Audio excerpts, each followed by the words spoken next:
रसूलल्लाह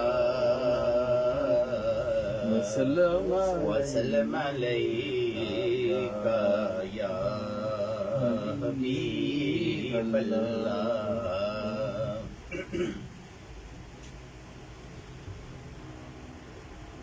लपे सल्ले अला के तराने अश्क आँखों में आए हुए हैं। ये हवा ये फिजा कह रही है, आकत शरीफ लाए हुए हैं। ये हवा ये फजा कह रही है, आकत शरीफ लाए हुए हैं। अज़मतों के नगीने जड़े हैं, नाम नबियों के बेशक बड़े हैं। मुक्तदी बन के पीछे खड़े हैं, वो जो पहले से आए हुए हैं। मुक्तदी बन के पीछे खड़े हैं, वो जो पहले से आए हुए हैं। लपे सल्ले अला के तराने अश्क आँखों में आए हुए हैं। झुक रहा है फलक भी ज़मीं भी, ऐसी चौखट न देखी कहीं भी। जिस जगह जिब्राईल अमी भी अपनी गर्दन झुकाए हुए हैं। जिस जगह जिब्राईल अमी भी अपनी गर्दन झुकाए हुए हैं। लपे सल्ले अला के तराने अश्क आँखों में आए हुए हैं। दुनिया वाले ज़मीं पर है शुशदर, चांद टुकड़े हुआ है फलक पर। सारी दुनिया है महवे नजारा, आप उंगली उठाए हुए हैं। सारी दुनिया है महवे नजारा, आप उंगली उठाए हुए हैं। लपे सल्ले अला के तराने अश्क आँखों में आए हुए हैं। ये हवा ये फजा कह रही है, आकत शरीफ लाए हुए हैं।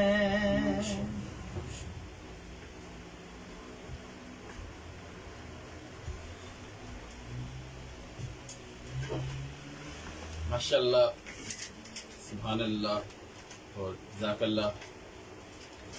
बड़ी ही खूबसूरत आवाज़ में डॉक्टर अमानुल्लाह साहब नाते रसूल मकबूल सल्लल्लाहु अलैहि वसल्लम पढ़ रहे थे।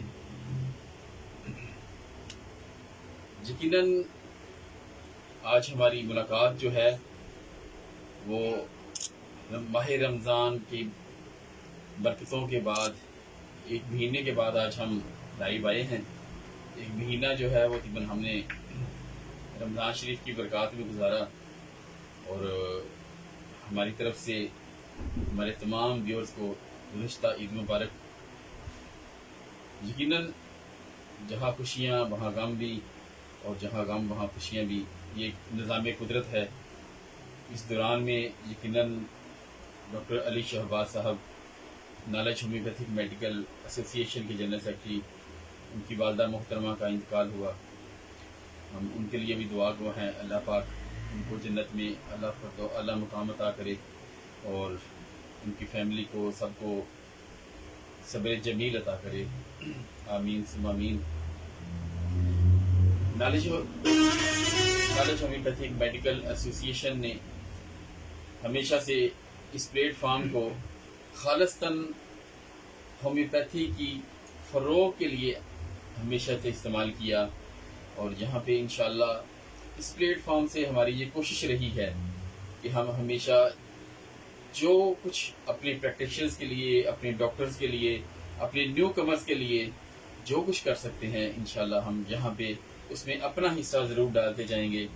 और यकीनन इसी तरह से, क्योंकि जब यहाँ से आप जहाँ पे जितने भी लेक्चर्स हैं उनमें हमारी ये कोशिश होती है कि हम अदबियात को भी यहाँ पे डिस्कस करें और उसके साथ साथ जो दौरे हाजिर में जिस तरह की बीमारियां हैं, जो तकालीफ हैं, जिनको हम उस तरह से समझते हैं कि अदवियात के हवाले से हम एक ग्रुप ऑफ मेडिसिन को माइंड में रख के चलते हैं, तो उस हवाले से भी हम मावनत करें। और यकीनन जो है इसमें हमारे डॉक्टर अली शहबाज साहब और डॉक्टर अमानुल्लाह साहब बेइंतहा मेहनत से आपके लिए लेक्चर तैयार करते हैं। और आज भी हमारा जो लेक्चर है, आज भी जो हमारा टॉपिक है वो यकीनन दौरे हाजिर की जो बीमारियां हैं उनमें से एक बीमारी है, उनमें से एक तकलीफ है। और यकीनन चाहे ये जितनी भी जिद्दत इख्तियार कर लें साइंस, और जितनी भी जिद्दत इख्तियार कर लें ये सारी बीमारियां, आप देखेंगे कि होम्योपैथी हमें कहीं पे भी मायूस नहीं करती। और यकीनन उनमें इतने बड़ी बड़ी चीज़ें समाई होती हैं, उन छोटी छोटी अद्वियात में भी इतने खवास होते हैं कि हमें जब उसके मुतल्लक हम उनको प्रैक्टिकली इस्तेमाल करते हैं तो फिर हमें पता चलता है कि बज़ाहिर तो वो चंद अल्फाज हमने उन मेडिसिन के बारे में पढ़े, लेकिन वो उनका दायरा कार कितना वसी है। यकीनन इनमें अगर देखा जाए तो हमने अगर कार्सिनोसिन के मुतल्लक अगर आप देखें तो बहुत सारे जो मटीरियल मेडिकल्स हैं, अगर उनमें देखें तो बहुत ज़्यादा डिटेल अवेलेबल नहीं, लेकिन अगर उसके असरात देखें तो इस वक्त में बहुत ज़्यादा वो एक इस्तेमाल होने वाली दवाई है और कितने ज़्यादा उसके अंदर जो है वो फ़वाइद हैं बिल्कुल। तो आज का भी जो हमारा टॉपिक है एच पाइलोरी के रेफरेंस से, तो यकीनन जिस तरह से आजकल हमारा जो लाइफस्टाइल है वो जंक फूड की तरफ हमारा ज़्यादा ट्रेंड है, और उसके अलावा हमारी जो लाइफस्टाइल है जिसमें हमारा बैठना उठना और हमारा खाना पीना, ये सारी चीज़ें जो हैं वो बहुत ज़्यादा इस तरह से हो गई हैं जो बहुत ज़्यादा हमारे लिए ही तकलीफ का वो चीज़ें खुद भी बायस बन रही हैं। तो यकीनन हमारी होम्योपैथी जो है वो हमारे लिए बिल्कुल हर जगह पे मामलत करती है। तो आज हम बात करेंगे एच पाइलोरी के हवाले से, और यकीनन इस हवाले से बहुत ही खूबसूरत लेक्चर जो है वो तैयार किया है हमारे डॉक्टर अली शहबाज साहब ने। मैं दावत देता हूँ जनाब आएँ और आज एच पाइलोरी के हवाले से हमारे इल्म में इजाफा फरमाएं कि एच पाइलोरी क्या है और होम्योपैथी में उसका क्या इलाज है, कौन कौन सी अद्वियात जो हैं वो इस खवास की मुताबिक हमें इसके इलाज में मुआवरत करती हैं। डॉक्टर अली शहबाज साहब।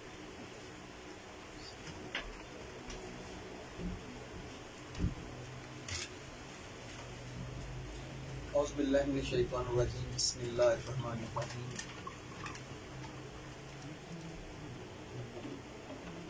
आज का हमारा टॉपिक है एच पाइलोरी। और ये बहुत ही कॉमन है। अगर हम अपनी क्लिनिक में बहुत एक बड़ी तादाद हमें स्टॉमी के नाते से, स्टॉमिक डिसऑर्डर के हवाले से पेशेंट की मिलती है, और बहुत ज़्यादा लोग इसमें एक लंबे अरसे तक सफर रहते हैं, उन्हें पता भी नहीं होता कि वो इस बीमारी के अंदर मुब्तला है। और जब तक किसी बीमारी का इल्म नहीं होता, उसके क्राइटेरिया का इल्म नहीं होता, तब तक उसका इलाज करना भी जो होता है वो कोई इतना आसान नहीं होता है।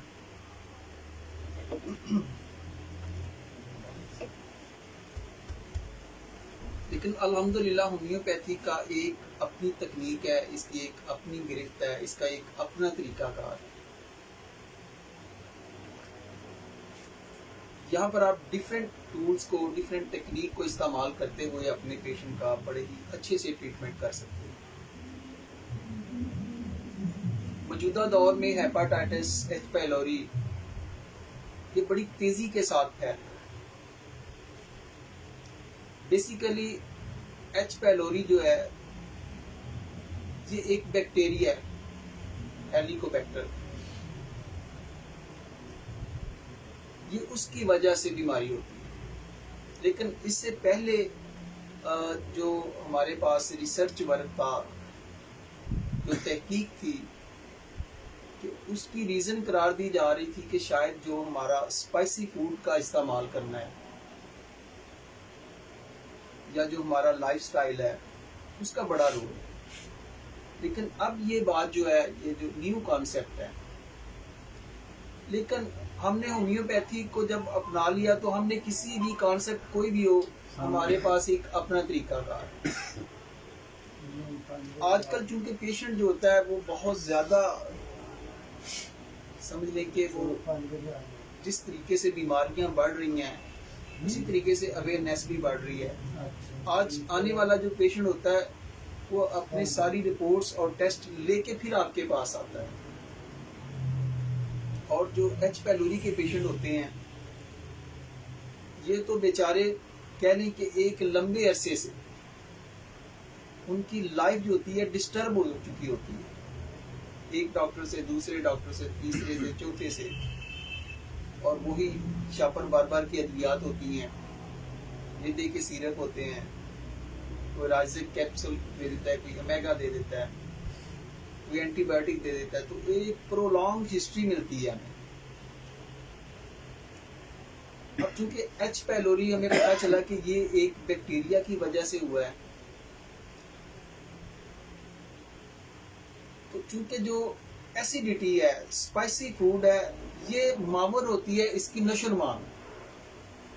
यानी कि जितनी हमारा पेशेंट जो है स्पाइसी फूड, रिच फूड का इस्तेमाल करेगा, उसका लाइफस्टाइल ठीक नहीं होगा, उसी तेजी के साथ ये जो जरासीम है ये उतनी तेजी के साथ फैलेगा, और फिर ये कंटेमिनेटेड फूड के जरिए, वाटर के जरिए ये एक शख्स से दूसरे शख्स में भी ट्रेवल कर जाता है।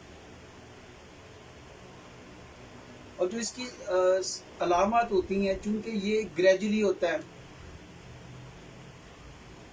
इवन के चाइल्डहुड में इसका ज्यादा होता है कि ये बचपन के एरिया में ये प्रॉब्लम हो जाता है और एक लंबा टाइम लग जाता है जब तक कि पेशेंट की सारी, चूंकि हमारे मरीज समझते हैं कि भाई कोई खाना पीना खाया शायद बदहजमी हो गई, तो वो बदहजमी के लिए मेडिसिन लेते रहते हैं। तो इसकी जो सिम्टम्स होती हैं ये ग्रेजुअली हमारे सामने आती हैं, और उसमें फ्लैचुलेंस हो जाता है कि मरीज कहता है कि डॉक्टर साहब मेरा जो पेट है ये फूल जाता है, मुझे खाना ठीक तरीके से डाइजेस्ट नहीं होता, मेरा खाना वहीं पर पड़ा रहता है, मुझे वॉमिटिंग आती है, मुझे कै आती है, और उसके बाद फिर अल्सर हो जाता है। और ये जो बैक्टीरिया होता है ये स्टमक और इंटेस्टाइन की जो लाइनिंग होती है ये उनको डैमेज कर देता है, और जब अल्सर शुरू हो जाता है फिर बहुत सीवियर किस्म का पेन होना शुरू हो जाता है। इवन के ये मामला बढ़ते बढ़ते कैंसर तक भी जा सकता है, इसके अंदर इस कदर कॉम्प्लिकेशंस आ जाती हैं। अब हम बात करते हैं कि भाई जब हमारे पास रिपोर्ट्स आ गई अदरवाइज देखें, हम रिपर्टरी में देखें तो हमें गैस्ट्राइटिस में, इन्फ्लेमेशन में, गैस्ट्रेल्जिया में ये मिलते जुलते जो हमें रिव्यू मिल जाएंगे, वहां पर मिलती जुलती हमें अद्वियात भी मिल जाएंगे। लेकिन मैं कहता हूँ कि अगर आपने वो टूल्स इस्तेमाल कर ले, वो आपने उस जिद्दत का फायदा उठा लिया, उस टेस्ट का फायदा उठा लिया, अब आपको पता चल गया कि मेरे पास आने वाला जो पेशेंट है ये एच पायलोरी का है, तो फिर उसका ट्रीटमेंट कैसे करना है। तो सबसे पहले तो हमने देखना होगा कि वो कौन सी अद्वियात का सेट है जिनके अंदर ये सारी सिम्टम्स पाई जाती हैं, एसिडिटी वाला मामला पाया जाता है, या जो ये जिस तरीके से ये फैल रहा है, कंटेमिनेटेड वाटर से फैल रहा है या फूड से फैल रहा है, तो उसके लिए हमारे पास कौन सी सबसे बड़ी मेडिसिन है।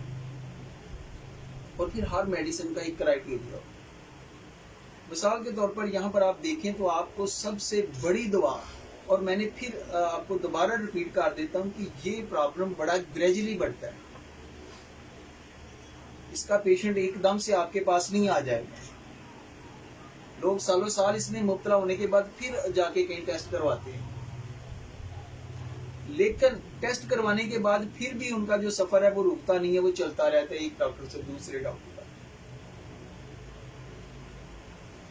तो हमें मौजूदा दौर में रहते हुए हमें अपने सिस्टम के अंदर काम करना है, लेकिन खूबसूरती यह है कि हमने अपने सिस्टम के अंदर भी रहना है, और जो पेशेंट डिमांड कर रहा है उस जिद्दत को अपनाते हुए उसको मुतमिन भी करना है, और फिर उसके बाद देखना है कि इसके अंदर कौन कौन से टूल्स हैं जो अप्लाई किए जाएंगे, कौन कौन सी गज़ा से हमें परहेज करना पड़ेगा, वो सारा क्राइटेरिया आएगा।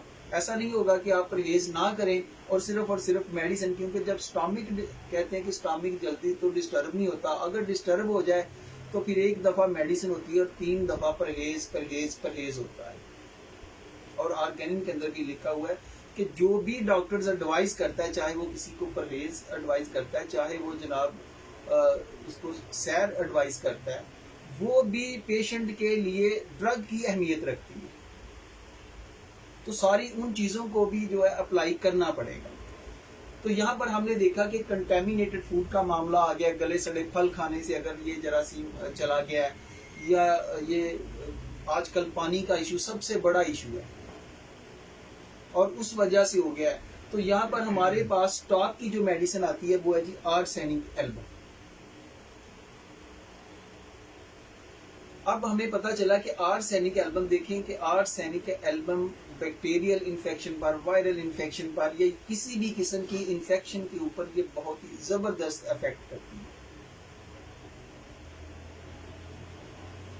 अब आर्सेनिक एल्बम की एक अपनी अलामत है। आर्सेनिक एल्बम के अंदर बर्निंग बहुत ज्यादा पाई जाती है, और एच पायलोरी के अगर पेशेंट के अंदर देखें तो वो भी आपको यही बार बार कहते हैं कि हमारे स्टमक के अंदर जो है आग लगी हुई है, बर्निंग बहुत ज्यादा है, जलन बहुत ज्यादा है।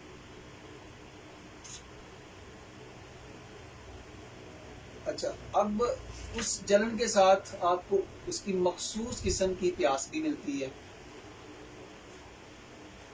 क्वेंचेबल थर्स्ट है, घूंट घूंट पानी पीता है मरीज, और बहुत ही सीवियर किस्म का उसके अंदर दर्द पाया जाता है, बर्निंग पाई जाती है। कि मरीज की जो कुव्वत होती है वो कहते हैं कि एकदम फेंटनेस, एकदम जो है प्रोस्टेशन वाली हालत में वो चला जाता है, यानी कि एकदम बीमारी ऊपर गलबा कर लेती है। आर्सेनिक एल्बम आपके पास एक ऐसी मेडिसिन है जो दोनों एज पे बड़ा अच्छा काम करती है, अक्यूट केसेस में भी और क्रॉनिक केसेस में। तो अब कुछ डॉक्टर्स हैं वो मोडेलिटीज को लेके, इसकी कैरेक्टरिस्टिक सिम्टम्स को लेके वो इस मेडिसिन को अप्लाई करते हैं, और बहुत सारे दोस्त जो है हमारे वो क्लासिकल वे से इसकी अप्रोच करते हैं, माइंड तकनीक को इस्तेमाल करते हैं। क्लासिकल वे और माइंड तकनीक तकरीबन एक ही है, यानी कि जो पेशेंट ज़हनी तौर पर आपके सामने एक्सप्रेस कर रहा होता है वो क्लासिकल वे ही होता है, वो डॉक्टर उसको अंडरस्टैंड कर लेता है। और हमारे पास जितनी भी अद्वियात हैं उनकी वुसअत बहुत ज्यादा है। अब देखें कि आर्सेनिक एल्बम का पेशेंट है, तो इसके अंदर हम अगर इस दुआ को समझना चाहते हैं तो इसमें एक तो हम समझ लें कि यार इसका जो प्रॉब्लम होता है उसके प्रॉब्लम के अंदर एंग्जाइटी लेवल बहुत ज्यादा होता है। इसका पेशेंट अपने आप को एक जगह से दूसरी जगह पर गिराता है तकलीफ की वजह से। उसके लिए तकलीफ को बर्दाश्त करना बड़ा मुश्किल हो जाता है, बहुत सीवियर किस्म का उसको पेन हो रहा होता है। लेकिन इसके साथ साथ एक डॉक्टर देखता है कि आर्सेनिक एल्बम का जो पेशेंट होता है उसका खासा क्या है, वो बहुत ही फस्टिडियस है।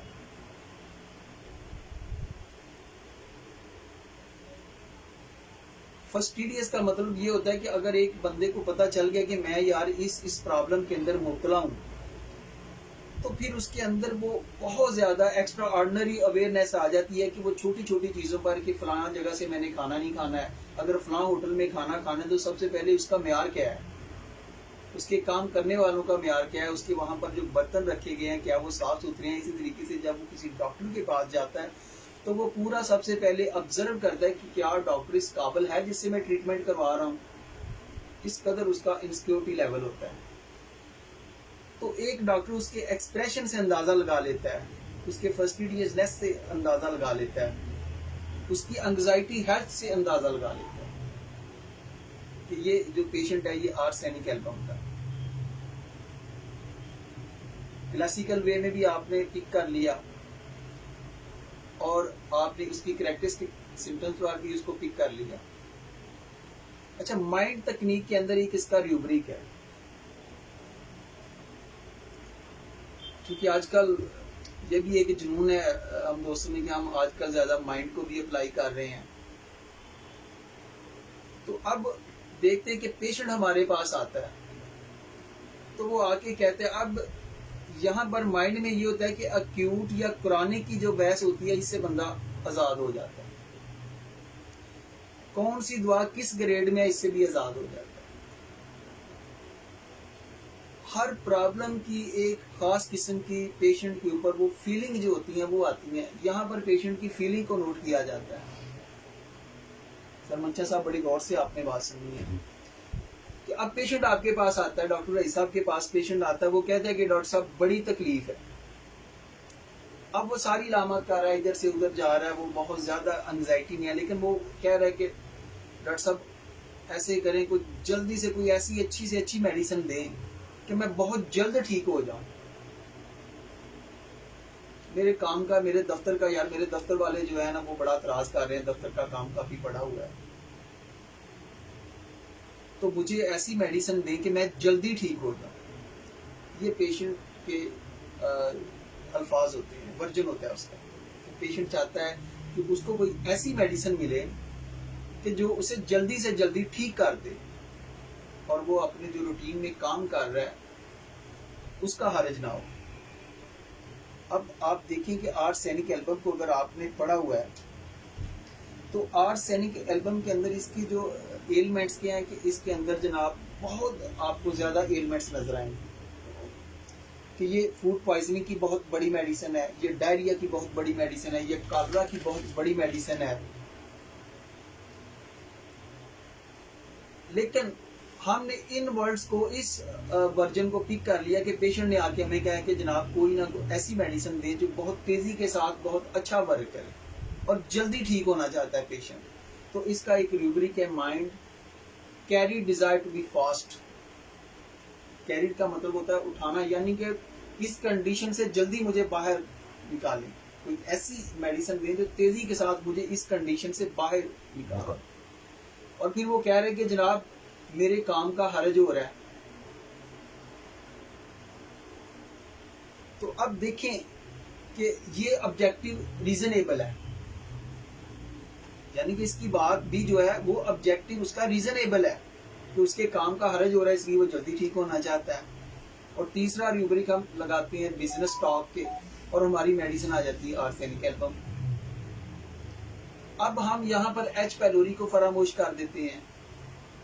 अब यहाँ पर हम उसे कोई भी प्रॉब्लम है, चाहे वो डायरिया के हवाले से आ गया है, चाहे वो जनाब वॉमिटिंग के हवाले से आ गया है, चाहे वो पेप्टिक अल्सर के हवाले से आ गया है, ड्यूडेनियल अल्सर के हवाले से आ गया है, वो किडनी के प्रॉब्लम के हवाले से आ गया है। फूड अब पॉइजनिंग। जहाँ पर देखें कि प्रॉब्लम चाहे कुछ भी है, लेकिन जो पेशेंट आपसे कह रहा है आपने उस चीज को पिक कर लिया तो पेशेंट ठीक हो जाता है।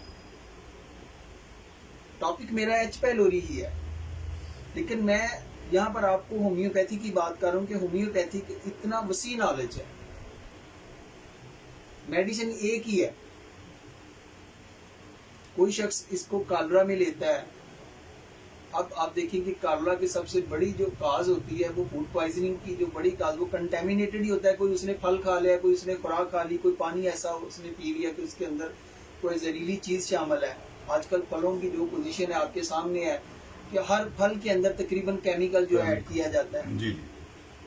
तो उसका जो आउटपुट निकलता है वो ये बीमारियां ही होंगी। अब यहाँ पर एक दूसरी बड़ी मेडिसिन है बेलाडोना।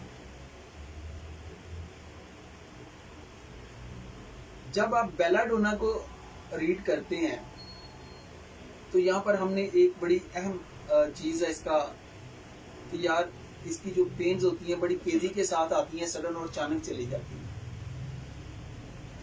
तो इसी तरीके से अगर आपके पास पेशेंट आता है तो वो पेन के हवाले से आ रहा है, उसको एच पाइलोरी है, उसकी पेन्स बड़ी तेजी से आ जा रही हैं,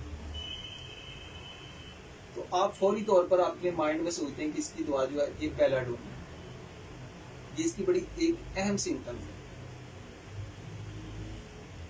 लेकिन दूसरा बंदा जो है वो सोच रहा है कि यार बेलाडोना कंजेशन की बहुत जबरदस्त मेडिसिन है। हमारी बॉडी में जब भी कोई जरासीम किसी भी तरीके से जाके वो हम पर हमलावर होगा तो सबसे पहले क्या होगा कि हमारा जो इम्यून सिस्टम होता है वो उसके खिलाफ फाइट करता है। ऐसे नहीं हो जाता है।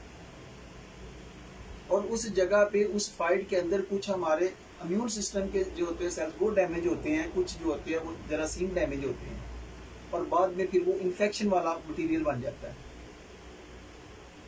वहां पर स्वेलिंग पैदा हो जाती है। तो सोजिश की जो बहुत बड़ी मेडिसिन है ये बेलाडोना है। हम इस नुक्ता निगाह से भी इसको इस्तेमाल करते हैं। और ये आर्सेनिक की बड़ी कॉम्प्लीमेंट्री मेडिसिन है। आर्सेनिक एल्बम से पहले और बाद में बड़ा अच्छा वर्क करती है। राइट साइड पर इसका बड़ा अच्छा वर्क है। लेकिन माइंड के हवाले से क्योंकि हमारा टॉपिक है एच पाइलोरी, तो बेलाडोना के एक रूब्रिक है फ्रीवोलस। फ्रीवोलस का मतलब होता है अपने प्रॉब्लम को इतनी अहमियत ना देना, उनको हल्का लेना, कमतर समझना। तो एच पाइलोरी के, गैस्ट्राइटिस के, बेदे के और अल्सर, इन्फेक्शन, सोजन के जितने भी आपके पास केसेस आते हैं ना, तो उनमें अक्सरियत आपको जो ऐसे ही होती है कि डॉक्टर साहब पेट के अंदर तजाबीत हुई है, डॉक्टर साहब कोई बात नहीं है, कोई एक आधी खुराक दे दें, 2 सोडा मिट ਦੀਆਂ ਗੋਲੀਆਂ ਲਾ ਦਿਓ, ਜੇ ਤੁਹਾਡੇ ਕੋਈ ਕਾਰਬੋਹਾਈਡਰੇਟ ਮਿਕਸਚਰ ਬਣਿਆ ਹੁੰਦਾ ਤੁਸੀਂ ਉਹ ਦੇ ਦਿਓ, ਨਹੀਂ ਤੇ ਤੁਸੀਂ ਜਨਾਬ ਕੋਈ ਕਮਾਲ ਵਾਲਿਆਂ ਦਾ ਹਾਈਜ਼ੋ ਸਿਰਪ ਦੇ ਦਿਓ, ਫਲਾਨਾ ਸਿਰਪ ਦੇ ਦਿਓ। और बेलाडोना के पेशेंट जो होते हैं ये हर क्लिनिक पर चले जाते हैं। क्लिनिक कोई भी हो, ये वहां से जाके, और इन्होंने इनका जो तरीका वारदात होता है या इन्होंने जो जिस तरीके से बात करनी होती है, इन्होंने यही कहना है डॉक्टर साहब थोड़ा सा सर दर्द है, ब्लड प्रेशर 200 के करीब है, और डॉक्टर साहब कह रहे हैं मेरा तो इससे भी ज्यादा हो जाता है, कोई बात नहीं। तो ये अपनी प्रॉब्लम्स को हल्का लेते हैं और फिर वो जाते जाते जो होते हैं वो बहुत बढ़ जाते हैं। तो अगर एक ऐसा पेशेंट आपके पास आ रहा है जो फ्रीवोलस है, तो उसको आप बेलाडोना भी रिकमेंड कर सकते हैं। और ये आर्सेनिक एल्बम की एक बड़ी कॉम्प्लीमेंट्री मेडिसिन। उसके बाद हमारे पास मेडिसिन आ जाती है जी नक्सवमीका। मोस्टली डॉक्टर नक्सवमीका को बहुत अच्छा इस्तेमाल करते हैं और इसका जो उन्हें रिस्पांस मिलता है वो कहते हैं कि ये बहुत ही जबरदस्त इसका रिस्पांस है। नक्सवमीका स्टॉमी के हवाले से एक बहुत बड़ी मेडिसिन। अब नक्सवमीका यहाँ पर कैसे सेट हो रही है? नक्सवमीका अपने क्राइटेरिया के हवाले से और अपने लाइफस्टाइल के हवाले से यहाँ पर एडजस्ट कर देंगे। अब नक्स वमीका को देखें तो नक्स वमीका का जो पेशेंट होता है ना, ये बड़ा एम्बिशियस होता है। ये जिंदगी में हर काम में आगे जाना चाहता है। इसका कोई माइंड सेट होता है, ये उन चीजों को फॉलो कर रहा होता है। तो उन चीजों को फॉलो करते करते ये अपनी हेल्थ से जो होता है ये लापरवाही बरतता है। रातों को देर तक सोना, कॉफी चाय का इस्तेमाल करना, होटलिंग बहुत ज्यादा करता है, सेडेंटरी लाइफ होती है। तो ऐसे सारे अवामल, ओवर ईटिंग करना, रिच फूड्स का इस्तेमाल करना, फैट्स फूड्स का इस्तेमाल करना। तो आजकल जो मार्केट से गोश्त आ रहा है उसका भी आपको पता है, उससे भी ये इन्फेक्शन जो होती है वो हो जाती है। होटलिंग से जो आप खाना खा रहे हैं उनके में का भी आपको पता है।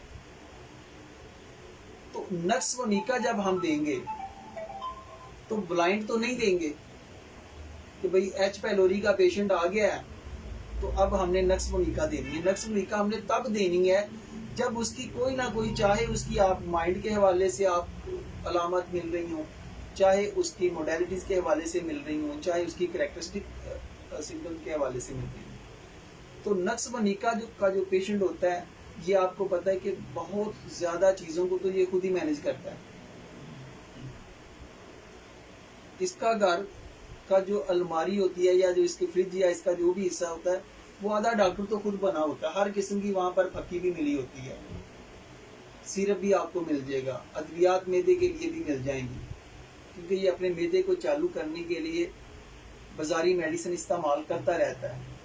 और आहिस्ता आहिस्ता फिर क्या होता है कि ये जो होता है ये जनाब नक्स वमीका का पेशेंट बन जाता है। और नक्स वमीका का पेशेंट जो होता है ये बहुत ज्यादा ओवर सेंसिटिवनेस होता है, बहुत ज्यादा हसास होता है जब ये प्रॉब्लम के अंदर सफर हो जाता है। नक्स वमीका का पेशेंट आपको ओवर सेंसिटिवनेस में मिलेगा, बहुत ज्यादा हसासियत में मिलेगा। हाइपरसेल्फ का पेशेंट भी बहुत ज्यादा ओवर सेंसिटिव होता है। लेकिन नक्स वमीका एक पेशेंट जो है, मैंने बोला कि ये एम्बिशियस रखने वाला है। नक्स वमीका का खासा है कि ये अपने प्रॉब्लम के दौरान इसके अंदर इरिटेबिलिटी आ जाती है, चिड़चिड़ापन आ जाता है, ये कंट्राडिक्शन को बर्दाश्त नहीं करता है कि कोई इसकी बात की मुखालफत करे, कोई तरदीद करे, ये उस बात को बर्दाश्त नहीं करेगा।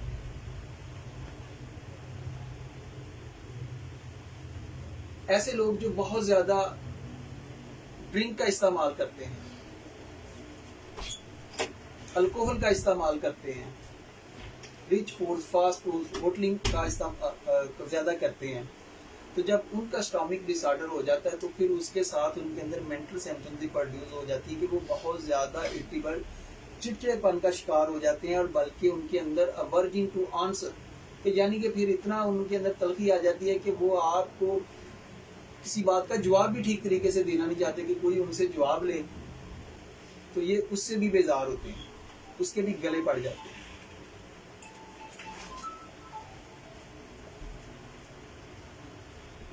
ailments from contradiction, ailments from anger, indignation, business failure, jealousy की वजह से। और जब ये प्रॉब्लम में होते हैं तो इन्हें गुस्सा बहुत ज्यादा आता है, यानी कि अगर इनको तकलीफ है तो उसके साथ आपको एंगर भी मिलेगा।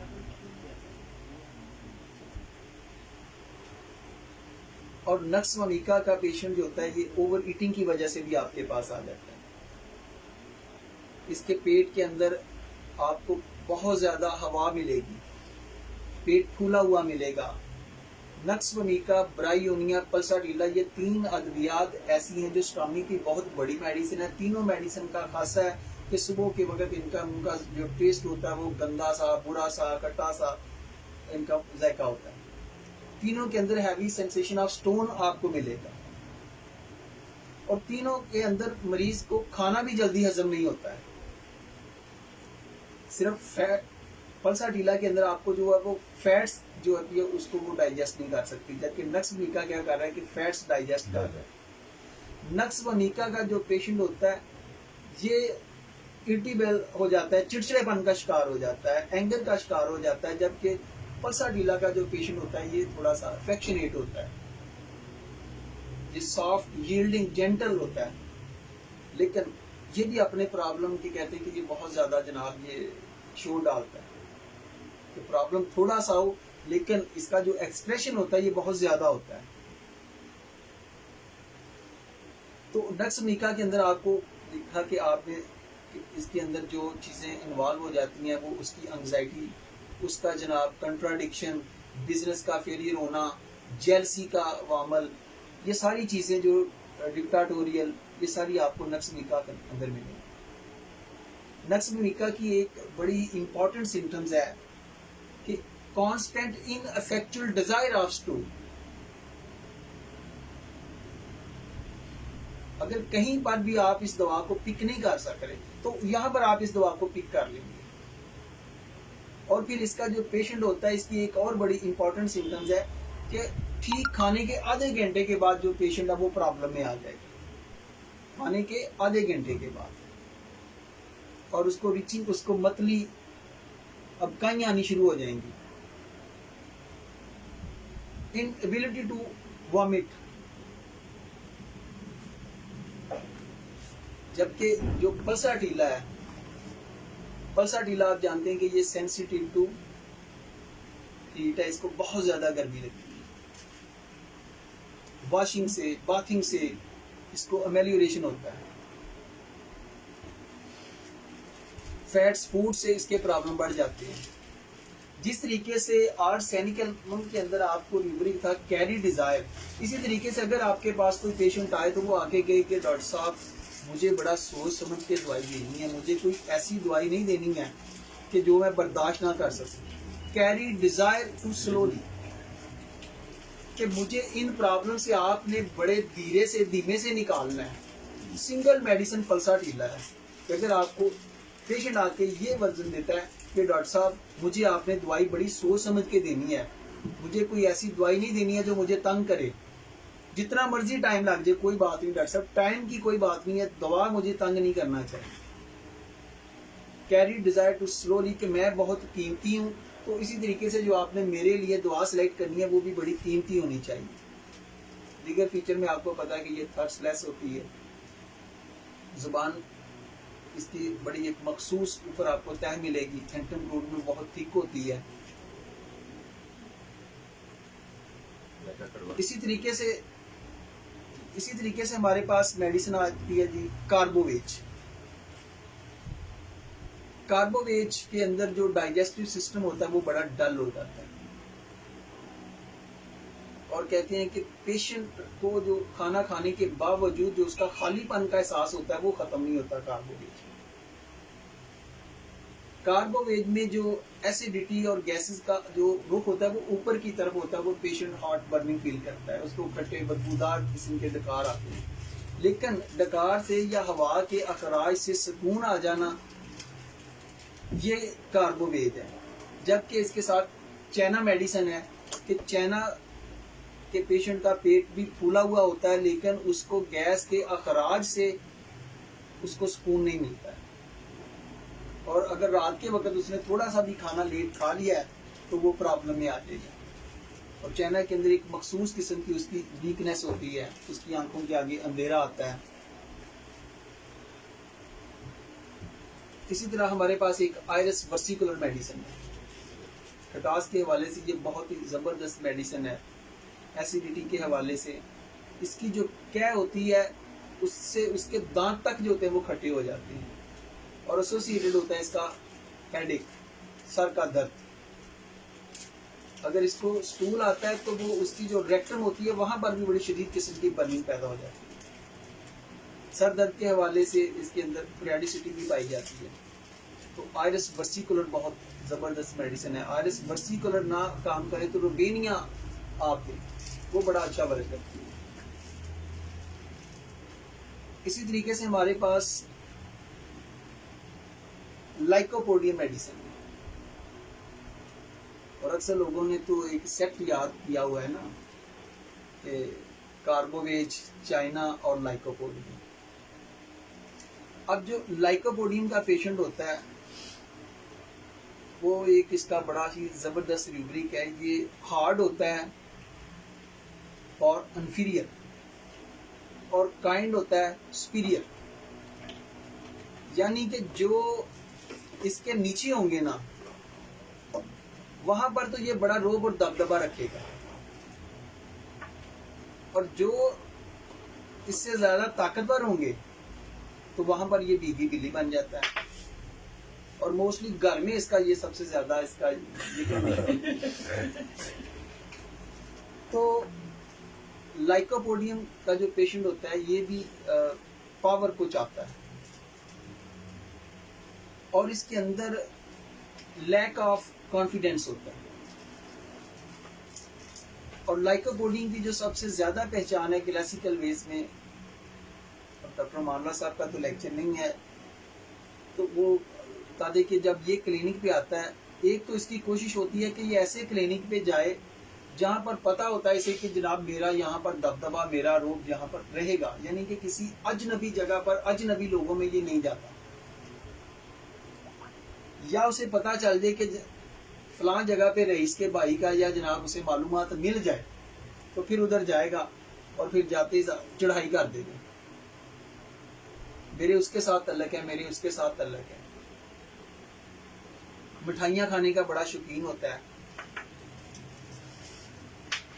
और इसकी जो आम जनरल हमें सिम्टम्स मिलती हैं कि लाइकोपोडियम में एक तो इसका टाइमिंग 4 से शाम 8 बजे वाला, दूसरा इसके यूरिन की सिम्टम्स है मसाने का, और तीसरी जो इसकी सबसे ज्यादा है कि इसके अंदर जो ब्लोटेड होता है, इसका जो स्टोमिक या मैदा जो उसका होता है वो नीचे वाला हिस्सा ज्यादा होता है।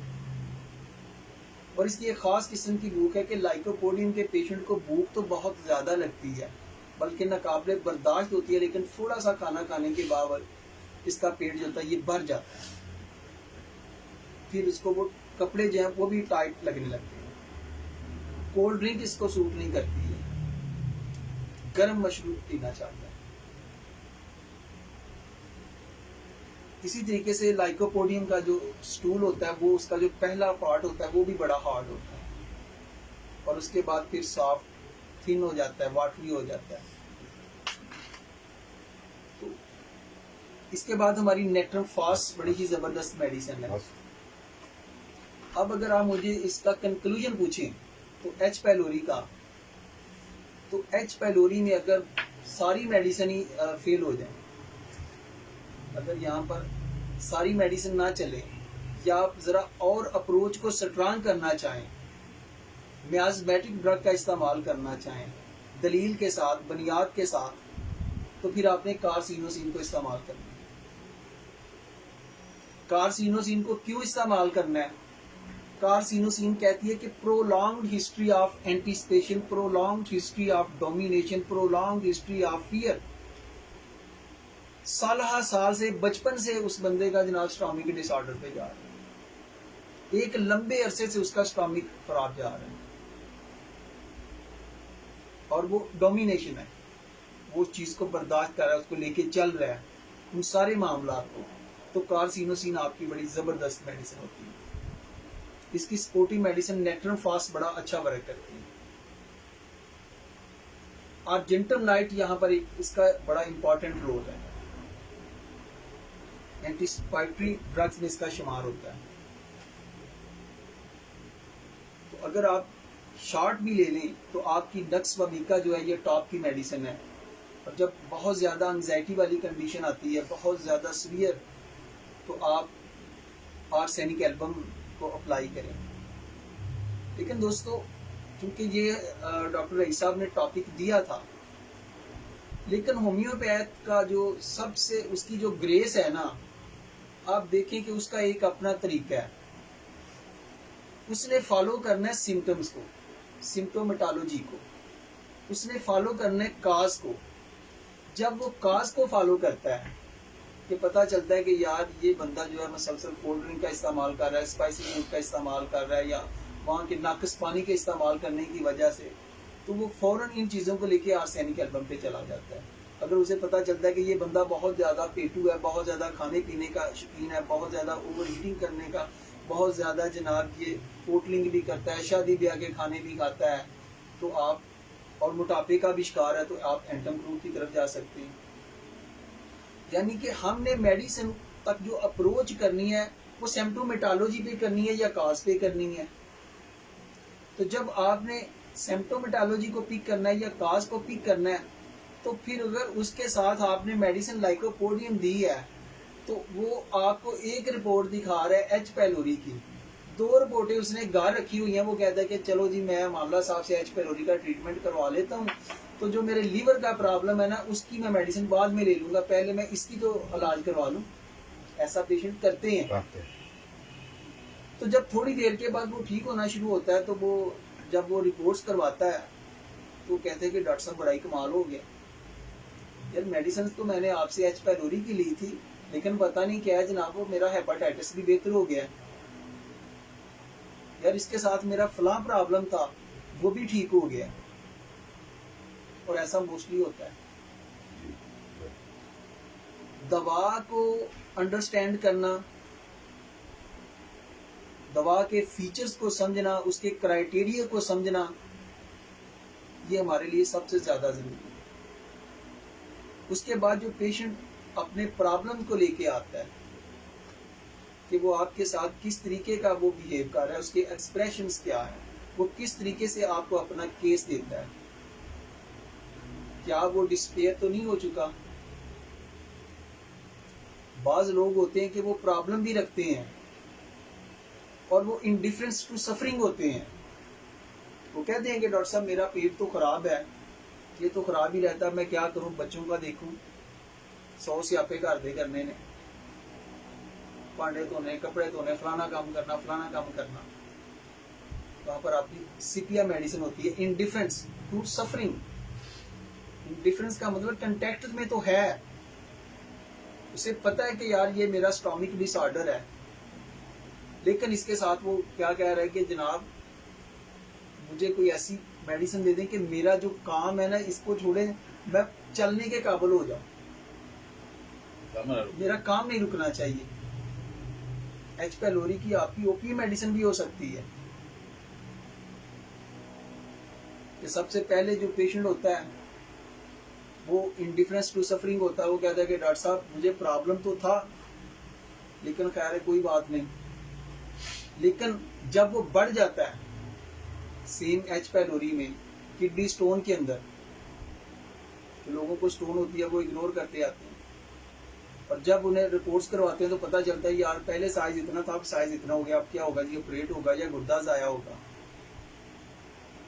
फियर ऑफ एक्स्ट्रावेगेंसेस आ जाता है, तो वहां पर ओपी बड़ा अच्छा वर्क करती है। तो कामयाबी के लिए कोई ना कोई आपके पास एज होना जरूरी है, जो मैं कहना चाहता हूँ। ब्लाइंड नहीं, आपकी कोई भी मेडिसिन है, या तो आप उसके पिक्यूलियर पे जाके उसको सेट कर लें, उसकी कैरेक्टरिस्टिक सिम्टम्स पे कर लें, उसकी मोडेलिटी पे कर लें। जब भी आप पल्साटीला को सिलेक्ट करते हैं तो आप उसमें देखते हैं कि यार पेशेंट थर्स्टलेस है, आप देखते हैं कि वो सेंसिटिव टू हीट है, गर्मी बर्दाश्त नहीं उससे होती है। आप देखते हैं कि यार जो मैं बात कह रहा हूं वो मेरी बात को फॉलो करता है। पल्साटीला का जो पेशेंट होता है ये इंडिपेंडेंट नहीं रह सकता, ये डिपेंडेंट होता है, आपको पता चल जाता है। आपका पेशेंट आने वाला आपके पास पॉजिटिव माइंड के साथ आया या नेगेटिव माइंड के साथ आया, ये सारी चीजें मैटर करती हैं। इन सारी चीजों को आपने पिक करना होता है।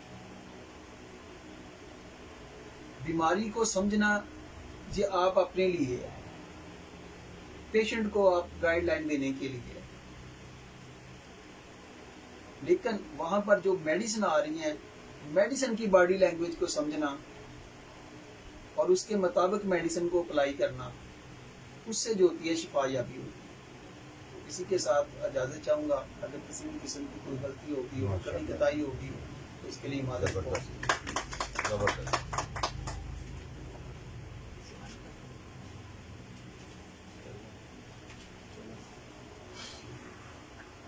माशाल्लाह, जज़ाकल्लाह डॉक्टर साहब, जितनी खूबसूरत अंदाज से आज डॉक्टर अली शहबाज साहब ने इतनी सादा तरीके से और इतना फ्रूटफुल और इतना कमाल का आज लेक्चर था, यकीन करें कि मजा आ गया है। हमेशा से इन्होंने यकीनन बड़ी मेहनत की है, किसी भी टॉपिक को जो इनको दिया गया है उसमें इन्होंने जान डाल दी है और हमेशा से इस तरह से उस चीज को समझाने की कोशिश की है कि बिल्कुल उसको जो है ना वो सादा तरीके से आम फहम जिंदगी से वो मिसालें लेके, और आज भी जो इन्होंने मेडिसिन का तज़किरा किया, अगर आप देखिए तो यकीनन वही मेडिसिन हैं, लेकिन हमने मेडिसिन को सिर्फ स्पेसिफिक कंडीशंस में या स्पेसिफिक डिजीज में हमने उनको अपने ज़हन में रखा हुआ है कि बेलाडोना शायद सिर्फ बुखार में काम आएगी, या बेलाडोना सिर्फ जो है वो गला खराब है तो तब काम आएगी, या बेलाडोना किसी डिस्चार्ज में काम आएगी। ऐसा स्पेसिफिक नहीं है। बीमारी को कतन जहन में नहीं रखना, इस चीज को जहन में नहीं रखना कि वो एच पाइलोरी है, वो कैंसर है, वो हेपेटाइटिस सी है, बी है, व्हाटएवर कोई भी बीमारी है। और जितनी खूबसूरत अंदाज से आप देखेंगे, जितनी मेडिसिन का डॉक्टर साहब ने जिक्र किया है, अगर वही उसकी जो एक्चुअल जो उसकी थीम की जो सिम्टम्स हैं, आर्सेनिकम के थीम का भी पता है सबको, जिस तरह से वो है, और वही कंडीशन एच पाइलोरी में आपको नजर आएगी यकीनन, तो तब आर्सेनिकम ही मेडिसिन होगी। वही कंडीशन जब बेलाडोना में नजर आएगी तो बेलाडोना मेडिसिन होगी। वही कंडीशन जब आयरस वर्सिका में नजर आएगी तो वो मेडिसिन होगी। और यकीनन इतने खूबसूरत मुदल्लल और इतने जामिया अल्फाज में डॉक्टर साहब ने आज का जो लेक्चर दिया है, यकीनन बड़ी सारी आसानियां पैदा हुई हैं। और कुछ यकीनन हमारे लिए इस्लाह भी बड़ी चीज़ है कि जब हमारे पास पेशेंट बहुत सारी रिपोर्ट्स लेके आता है तो आप कंफ्यूज ना हो जाएं कि यार इसको तो पता नहीं 8 बीमारियां, मैं 8 बीमारियों की अलग अलग मेडिसिन तजवीज़ करूंगा या दूंगा या देखूंगा मैं, ऐसा कतन नहीं है। मोस्टली वो पेशेंट एक ही मेडिसिन का जो होता है और उसी में ही उसकी सारी चीज़ें छुपी होती हैं, और उसी से रिलेटेड बात का मरीज की अपनी खुद बयान करने में बड़ा फर्क आ जाता है। जब एक दफ़ा आएगा आप उसको सिम्टम्स उससे लेंगे तो मुमकिन है आपको दूसरी दफ़ा आए तो उससे बिल्कुल थोड़ी सी अलग से सिम्टम्स बताने शुरू कर दे, या किसी एक डॉक्टर के पास जब जाता है तो और कुछ अपनी इलामतों पे फोकस कर रहा होता है, जब किसी और दूसरे के पास जाता है तो वो शायद कुछ और वहाँ पे जो फोकस कर रहा होता है। तो यकीनन बड़ा तफसील से बात वही आ जाती है कि जितने अच्छे खूबसूरत तरीके से आप केस टेकिंग करेंगे और उतनी ही आसानियां पैदा हो जाएंगी वहाँ पे मेडिसिन की सिलेक्शन में। तो आज का जो प्रोग्राम था, मैं बहुत ज़्यादा मशहूर हूँ तमाम डॉक्टर्स और लेडी डॉक्टर का जिन्होंने हमें यहाँ पे ज्वाइन किया और जिन्होंने हमें लाइव ज्वाइन किया। आप सबका बहुत शुक्रिया। और यकीनन जो है हमेशा से हम कहते हैं कि अपनी राय से हमें ज़रूर आगाह करिया करें, और अगर कोई स्पेशली आप किसी मेडिसिन के हवाले से, किसी डिजीज़ के हवाले से आप चाहते हैं कि ये टॉपिक पे भी बात होनी चाहिए तो ज़रूर हमारे साथ उस चीज़ को शेयर करें। हम कोशिश करेंगे कि इंशाअल्लाह उसको अपने इस प्रोग्राम में शामिल करें। तो यकीनन इसके साथ हम इजाज़त चाहते हैं। इंशाअल्लाह 15 दिन के बाद हमारा एक मेडिसिन पे लेक्चर होगा डॉक्टर अमानुल्लाह साहब का। इंशाअल्लाह 15 दिन के बाद हम दोबारा हाजिर होंगे, और इसके लिए हम इजाज़त चाहते हैं। बहुत शुक्रिया सबका, जज़ाकल्लाहु खैर। और आखिर में मैं डॉक्टर अमानुल्लाह साहब से रिक्वेस्ट करूँगा कि वो आएँ और दुआएं खैर करें।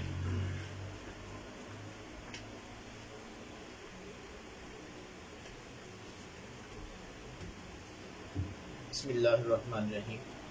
अल्हम्दुलिल्लाहि रब्बिल आलमीन अर्रहमानिर रहीम मालिकी यौमिद्दीन इय्याका नअबुदु व इय्याका नस्तईन इहदिनस सिरातल मुस्तकीम इहदिनस सिरातल मुस्तकीम इहदिनस सिरातल मुस्तकीम। अल्लाहुम्मा सल्लि अला मुहम्मद व अला आलि मुहम्मद कमा सल्लैता अला इब्राहीम व अला आलि इब्राहीम इन्नका हमीदुम मजीद।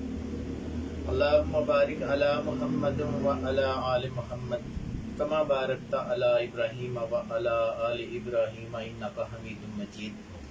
रब्बि जअलनी मुकीमस सलाती व मिन ज़ुर्रियती रब्बना व तक़ब्बल दुआ रब्बना इग़फिरली वलिवालिदैया वलिलमुमिनीना यौमा यक़ूमुल हिसाब आमीन।